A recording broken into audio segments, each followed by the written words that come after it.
Hello students, welcome to EduFun Day. Today we are going to discuss a topic from your chapter, that is organic chemistry, some basic principles and techniques, and the topic is reaction intermediates. तो देखिए आपके reaction intermediates में आपके पास क्या क्या है। सबसे पहले है आपका कार्बोकेटाइन, जो रिएक्शन के इन बिटवीन बने, आप उनको क्या कहते हैं, रिएक्शन इंटरमीडिएट्स। देखिए आपके पास कार्बोकेटाइन जो होता है ये पॉजिटिवली चार्ज स्पीशी है, इलेक्ट्रॉन डेफिशिएंट होती है नेचर में, और they possess 6 electron in its outermost shell. जैसे आपके पास यहाँ पर ये आपका कार्बन है, इस कार्बन के पास जो टोटल इलेक्ट्रॉन्स हैं वो कितने हैं, 6 हैं। बिकॉज ऑफ हैविंग 6 इलेक्ट्रॉन्स इसका ऑक्टेट इनकम्प्लीट है, राइट। इसको ऑक्टेट कंप्लीट करने के लिए 2 इलेक्ट्रॉन और चाहिए। That is why this species is electron deficient in nature. sp2 hybridised है। किस तरह से है sp2 हाइब्रिडाइज्ड, देखिए अगर इसके पास 3 इलेक्ट्रॉन पेयर हैं तो इसका स्टेरिक नंबर कितना हुआ, 3। मतलब 3 इलेक्ट्रॉन पेयर को रखने के लिए 3 ऑर्बिटल्स चाहिए, तो एक s और 2 p चाहिए। इसीलिए इसकी हाइब्रिडाइजेशन क्या है आपके पास, sp2, और इसकी शेप कैसी है, ट्रायंगुलर प्लेनर। देखिए अगर आपके पास आपकी हाइब्रिडाइजेशन sp2 हो तो आपके कार्बन के आसपास जो भी आपका सेंट्रल एटम है उसके आसपास जो ज्योमेट्री होगी वो कैसी होगी, it is triangular planar in nature. अगर आप स्टेबिलिटी की बात करें, आपके पास जो 3 डिग्री कार्बोकेटाइन है ये सबसे ज़्यादा स्टेबल होते हैं, फिर आपके 2 डिग्री हैं, then your 1 degree and then your methyl. इसका रीज़न देखिए क्या है। अगर आप 3 डिग्री की बात करें यहाँ पर है क्या, बेसिकली आपका जो कार्बन है उसके आसपास 3 मीथाइल ग्रुप्स हैं, यहाँ पर 2 मीथाइल ग्रुप हैं, यहाँ पर 1 मीथाइल ग्रुप है, और यहाँ पर क्या है, कोई भी मीथाइल ग्रुप नहीं है। This is your 3 degree, that is tertiary, secondary, primary and methyl. सबसे पहला फैक्टर है आपका इंडक्टिव इफेक्ट। आप एक्सप्लेन कर सकते हैं इस ऑर्डर को on the basis of inductive effect. देखिए आपके पास जो ये कार्बन है इसकी हाइब्रिडाइजेशन क्या है, sp2। इस कार्बन की हाइब्रिडाइजेशन क्या है, sp3, राइट। और आपको पता है कि sp2 हाइब्रिडाइज जो कार्बन्स होते हैं या जो आपके एटम्स होते हैं, they are more electronegative as compare to sp3 hybridised carbons. That means जो आपका sp2 हाइब्रिडाइज्ड कार्बन है इसकी जो इलेक्ट्रोनेगेटिविटी है वो ज़्यादा होगी। किसके कंपैरेटिवली, कंपैरिजन में अगर आपके पास sp3 हाइब्रिडाइज्ड कार्बन है, दैट मीन्स ये इलेक्ट्रॉन्स डोनेट करेगा। इंडक्टिव इफेक्ट आपका होता क्या है, because of electronegativity difference the flow of electrons from less electronegative atom to more electronegative atom is known as inductive effect. अब देखिए यहाँ पर आपके पास 2 मिथाइल ग्रुप इलेक्ट्रॉन डोनेट करेंगे, यहाँ पर 1 मिथाइल ग्रुप इलेक्ट्रॉन डोनेट करेगा, और यहाँ पर ऐसा कोई भी ग्रुप नहीं है। अब जितनी ज़्यादा डोनेशन होगी उतना ही आपका पॉजिटिव चार्ज डिस्पर्स होगा, हेंस उतना ही आपका जो स्पीशी है वो क्या हो जाएगा, स्टेबलाइज हो जाएगा, राइट। सेकेंड आप इसको एक्सप्लेन कर सकते हैं on the basis of hyper conjugation. Hyper conjugation आपकी क्या होती है, हाँ जी, हाइपर कॉन्जुगेशन बेसिकली आपकी एक कॉन्जुगेशन है जिसमें सिग्मा बॉन्ड पार्टिसिपेट करता है, राइट। जैसे अगर मैं बात करूं आपके पास यहाँ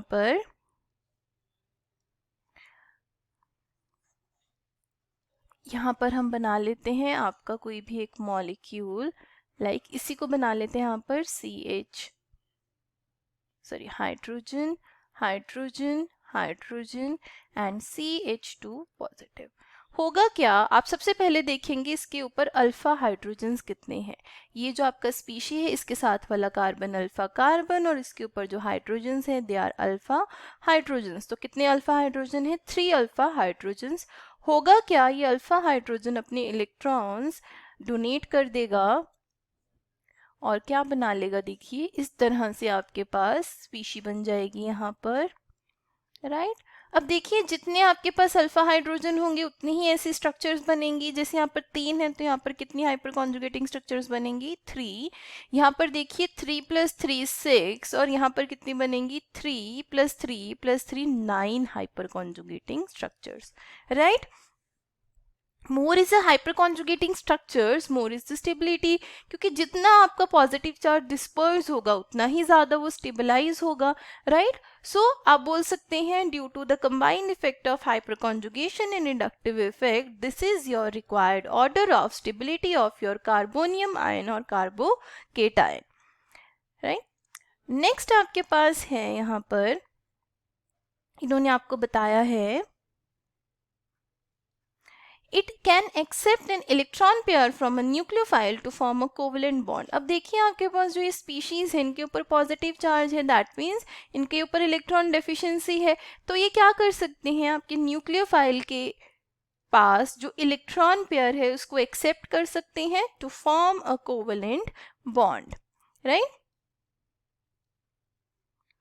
अब देखिए अगर इनके पास इलेक्ट्रॉन डेफिशिएंसी है तो ऑब्वियसली ये कैसे हैं, दे आर लुईस एसिड्स। इनका नेचर कैसा है, दे आर लुईस एसिड्स। जैसे एग्जांपल है आपके पास tertiary butyl carbocation, secondary propyl carbocation, यहाँ पर या आप इसको क्या बोल सकते हैं, आइसोप्रोपाइल कार्बोकेटाइन। वैसे ही यहाँ पर आपके पास इथाइल है और मीथाइल है। जितने भी केटाइंस है, कार्बोकेटाइंस है, they all are Lewis acids. Next है मेरे पास general stability order of your carbocations, और इसमें आपके पास ये सारी स्पीशीज हैं। सबसे पहले देखिए जो आपका ट्राइसाइक्लोप्रोपाइल कार्बोकेटाइन है, ये कैसा होगा, आपके कार्बन के साथ बेसिकली यहाँ पर 3 प्रोपाइल साइक्लोप्रोपाइल रिंग्स अटैच्ड होंगी, और जो ये साइक्लोप्रोपाइल रिंग्स हैं इनका जो डोनेशन एबिलिटी है ये सबसे ज़्यादा होता है, इसीलिए इनकी स्टेबिलिटी सबसे ज़्यादा है। फिर आपके पास यहाँ पर अगर 2 साइक्लोप्रोपाइल रिंग्स आ जाएं, राइट, तो उसकी स्टेबिलिटी होगी। देन योर ट्रोपोलियम आयन, ये कैसा होगा, आपके पास 7 मेंबर्ड रिंग होगी और यहाँ पर क्या प्रेजेंट होगा, पॉजिटिव चार्ज। ट्राइफिनाइल कार्बोकेटाइन में क्या होगा, एक कार्बन के साथ आपके पास 3 फिनाइल रिंग्स लगे होंगे, और डाइफिनाइल में क्या होगा, एक कार्बन के साथ आपके पास 2 फिनाइल रिंग्स लगे होंगे, राइट। यहाँ पर पॉजिटिव चार्ज और यहाँ पर भी पॉजिटिव चार्ज। वैसे ही आपका फिनाइल कार्बोकेटाइन में एक ही फिनाइल रिंग होगा, राइट। उसके बाद है आपके पास एलाइल कार्बोकेटाइन, यहाँ पर क्या है, रेजोनेंस है, रेजोनेंस होने की वजह से ये स्टेबलाइज्ड है अगर आप बात करें इन सब की। अब देखिए ये भी स्टेबल है, ये भी स्टेबल है, लेकिन इसका स्टेबिलिटी इससे ज़्यादा क्यों है, क्योंकि इसमें रेजोनेंस है, इन सब में रेजोनेंस है और इनमें क्या है, हाइपर कॉन्जुगेशन है। और रेजोनेंस जो होता है उसको आप हमेशा प्रायोरिटी देते हैं अगर आप उसका कंपैरिजन करें हाइपर कॉन्जुगेशन के साथ, इसीलिए आपके पास इनका स्टेबिलिटी इनसे ज़्यादा है। अब इसकी स्टेबिलिटी सबसे कम है, ऐसा क्यों, क्योंकि इस कार्बन की हाइब्रिडाइजेशन है sp2, ठीक है। बिकॉज ऑफ sp2 हाइब्रिडाइजेशन इसकी इलेक्ट्रोनेगेटिविटी जो है इन सबसे ज़्यादा है, और अगर इलेक्ट्रोनेगेटिव एटम के ऊपर पॉजिटिव चार्ज आएगा वो तो ज़्यादा अनस्टेबल होगा ना, इसीलिए आपके पास ये रिक्वायर्ड आपका स्टेबिलिटी ऑर्डर है। नेक्स्ट आपके पास है कार्बन आयंस। कार्बन आयंस में बेसिकली आपके पास क्या होता है, नेगेटिव चार्ज प्रेजेंट होता है यहाँ पर।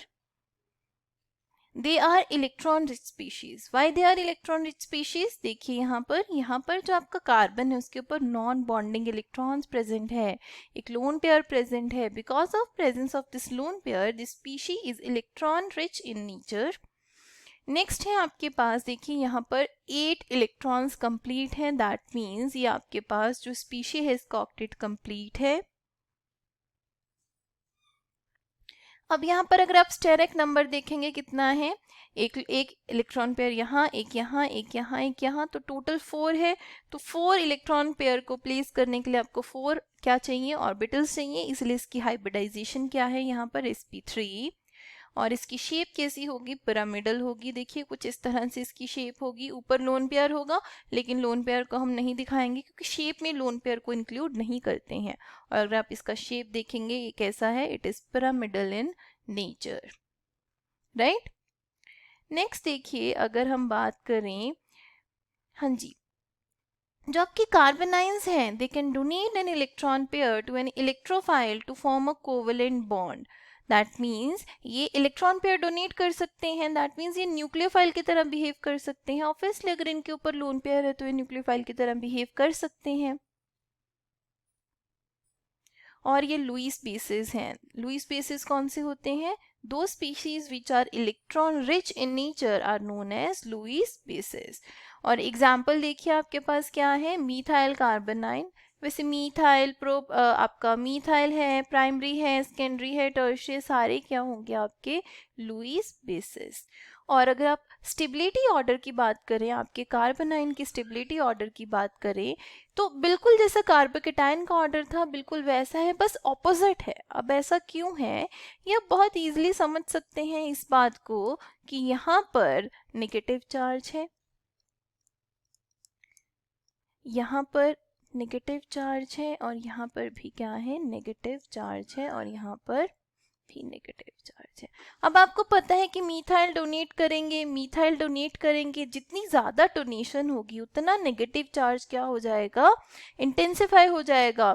अब जितना इंटेंसिफाई होगा उतनी अनस्टेबिलिटी आएगी ना, दैट मीन्स आपका जो ऑर्डर है वो कुछ इस तरह से आएगा, राइट जो आपका ऑर्डर है वो आपके पास इस तरह से आएगा। और जो स्टेबिलिटी ऑर्डर है इसको आप एक्सप्लेन कर सकते हैं again on the basis of inductive effect. Hyper conjugation आप यहाँ पर इंक्लूड नहीं कर सकते, क्योंकि हाइपर कॉन्जुगेशन सिर्फ वहीं पे यूज होगी जहाँ पर आपका डबल बॉन्ड होगा या आपका पॉजिटिव चार्ज होगा, राइट।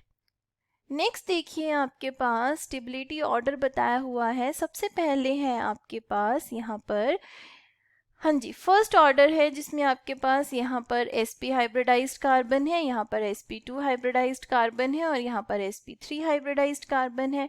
यहाँ पर s कैरेक्टर कितना है 50%, यहाँ पर है 33%, और यहाँ पर है 25%। अब देखिए जितना ज़्यादा s कैरेक्टर उतनी ज़्यादा इलेक्ट्रोनेगेटिविटी, और उतना ही नेगेटिव चार्ज को पकड़ के रखने की एबिलिटी ज़्यादा। यहाँ पर मैक्सिमम s कैरेक्टर है तो यहाँ पर नेगेटिव चार्ज सबसे अच्छे से होल्ड किया जाएगा, दैट इज वाई जो ये कार्बोनाइन है ये सबसे ज़्यादा स्टेबल है।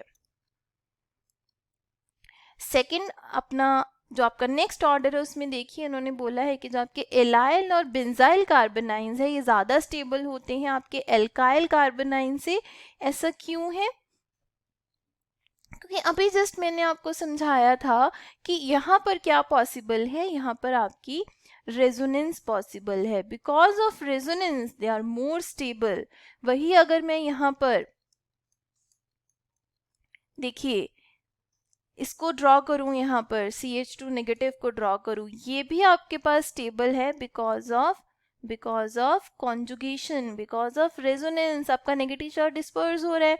वही अगर मैं कार्बोनाइन सिंपल ड्रॉ कर लूं तो यहाँ पर आपका कहाँ नेगेटिव चार्ज डिस्पर्स हो रहा है, यहाँ तो बेसिकली इंटेंसिफाई होगा अगर और भी आप एल्काइल ग्रुप्स लगाएंगे, राइट।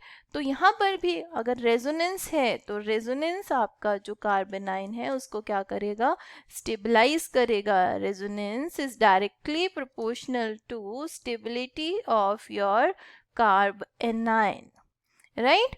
और वैसे ही जितनी ज़्यादा रिंग्स होंगी उतना ही ज़्यादा आपके पास चार्ज डिस्पर्स होगा और उतना ही कार्बोनाइन का क्या होगा, स्टेबिलिटी होगा।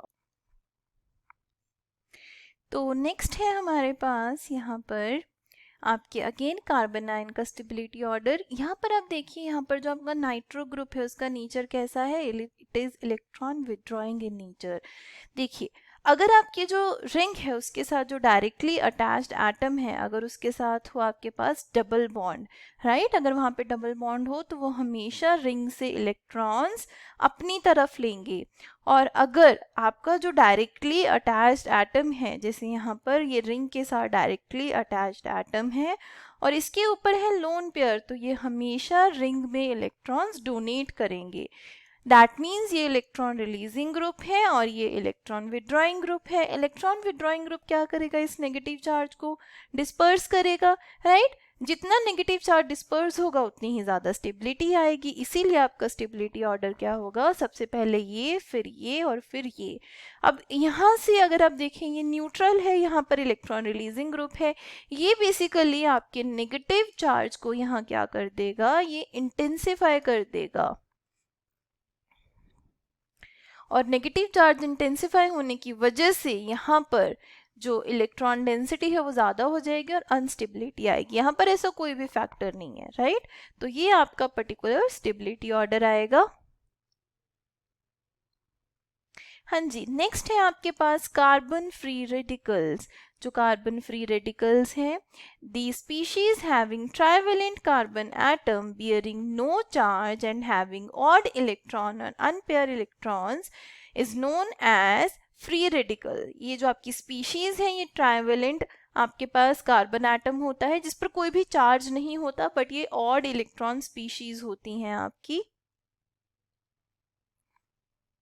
they are very reactive due to presence of odd और unpaired electrons. odd electrons होने की वजह से बहुत ज़्यादा reactive होती हैं और they are highly electron deficient species. electron deficient species क्यों हैं, देखिए, क्योंकि इनके पास एक ही इलेक्ट्रॉन की कमी है। they are odd electron species, that is why they are very reactive and electron deficient in nature, right और देखिए इनके ऊपर कोई चार्ज भी नहीं है, दैट मीन्स ये न्यूट्रल है। और अगर इलेक्ट्रॉन डेफिशिएंट है तो आप इनको क्या बोल सकते हैं, इलेक्ट्रोफाइल। हेंस कंबाइन करके आप इनको क्या बोल सकते हैं, न्यूट्रल इलेक्ट्रोफाइल्स। अगर आप मीथाइल रेडिकल में बात करें, जो आपके पास कार्बन है उसकी जो हाइब्रिडाइजेशन है वो क्या होगी, इट इज sp2। कुछ इस तरह से देखो, इसकी शेप है, यहाँ पर एक बॉन्ड यहाँ है, एक बॉन्ड यहाँ है और एक बॉन्ड यहाँ है और यहाँ पर एक इलेक्ट्रॉन प्रेजेंट है आपका। स्टेबिलिटी की अगर आप बात करेंगे, देखिए बिल्कुल सेम जो आपने अभी कार्बोकेटाइन का स्टेबिलिटी ऑर्डर देखा, बिल्कुल सेम आएगा। पहले ट्राइफिनाइल, फिर बेंजाइल, फिर एलाइल, फिर 3 डिग्री, 2 डिग्री, 1 डिग्री, मीथाइल और विनाइल। विनाइल क्या होता है, CH double bond CH radical. Allyl क्या होगा, CH2 double bond CH2 radical. यहाँ भी रेजोनेंस पॉसिबल है, यहाँ भी रेजोनेंस पॉसिबल है, बट यहाँ पे जो रेजोनेंस है वो ज़्यादा बढ़िया होगी क्योंकि रिंग है ऑब्वियसली, राइट। और यहाँ पे कितने रिंग्स हैं, 3 रिंग्स हैं, 3 फिनाइल रिंग्स हैं, इसलिए और भी ज़्यादा आपके पास स्टेबिलिटी आएगी, राइट। हाँ जी, ये आपको बिल्कुल बना के दिखाया हुआ है, देखो यहाँ पर, ये आपका ट्राइफिनाइल मीथाइल है, ये बेंजाइल है, ठीक है, सॉरी ये ट्राइफिनाइल है, यहाँ पे डाइफिनाइल मीथाइल है, ये आपका बेंजाइल है, ये आपका एलाइल है, 3 degree, 2 degree, 1 degree, methyl and your vinyl radical. Next है आपके पास आपके कार्बीन्स। कार्बीन्स क्या होते हैं, singlet carbenes are having two non-bonding electrons are paired और present in the same orbital। वैसे देखिए आपके जो कार्बीन्स है दो तरह के होते हैं, एक होते हैं सिंगलेट, एक होते हैं ट्रिपलेट। जो आपके सिंगलेट कार्बीन्स हैं इनमें जो आपका इलेक्ट्रॉन पेयर है ये पेयर्ड होता है और सेम ऑर्बिटल में प्रेजेंट होता है और ये प्लेनर और एंगुलर होते हैं। They are planar and angular in nature. वही आप ट्रिपलेट कार्बीन की बात करेंगे तो दोनों इलेक्ट्रॉन्स डिफरेंट डिफरेंट ऑर्बिटल्स में प्रेजेंट होते हैं। जो ट्रिपलेट कार्बीन्स हैं इनका बायरेडिकल और बाइवेलेंट फ्री रेडिकल्स भी बोलते हैं। जो आपका ट्रिपलेट कार्बीन है ये कैसी इसकी हाइब्रिडाइजेशन है, it is sp2 hybridised and its shape is linear. जैसे आप यहाँ पर देखिए जो आपका सिंगलेट है वो कैसा है, एक बॉन्ड इधर है, एक बॉन्ड इधर है, एक आपका लोन पेयर है वो यहाँ पर है, राइट। वही अगर आप ट्रिपलेट की बात करेंगे तो आपका एक बॉन्ड यहाँ है, एक बॉन्ड यहाँ है, एक ऑर्बिटल यहाँ है जिसमें एक इलेक्ट्रॉन है, एक ऑर्बिटल यहाँ है जिसमें एक इलेक्ट्रॉन है। तो हाइब्रिडाइजेशन इसकी sp है, sp2 है। इसका शेप कैसा है, एंगुलर है, और इसका शेप कैसा है, it is linear in nature, right. In general अगर हम बात करें तो आपके ट्रिपलेट जो कार्बीन्स है ये ज़्यादा स्टेबल होते हैं कंपैरेटिव टू योर सिंगलेट कार्बीन्स, क्योंकि दोनों इलेक्ट्रॉन अलग अलग प्रेजेंट हैं, तो यहाँ पे रिपल्शंस कम है, that is why your triplet carbene is relatively more stable then your singlet carbene. So I hope this will clear your doubts. Thank you so much for watching.